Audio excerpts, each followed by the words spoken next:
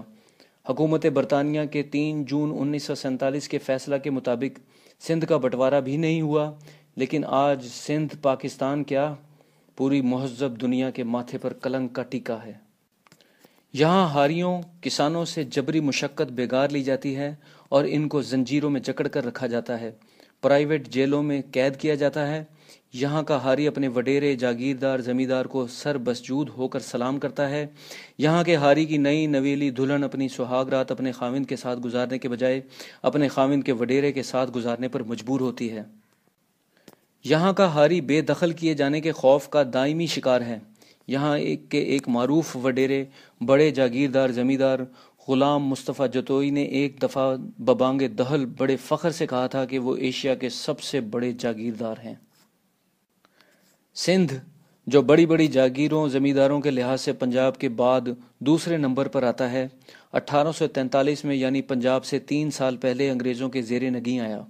جب انگریزوں نے تالپور خاندان کے میروں کو شکست دی، ان کے ایک بزرگ میر فتح علی خان تالپور نے 1783 میں افغانستان کے فرما روا شاہ زمان سے پروانہ شاہی حاصل کر کے سندھ میں اپنی بادشاہی کا اعلان کیا تھا۔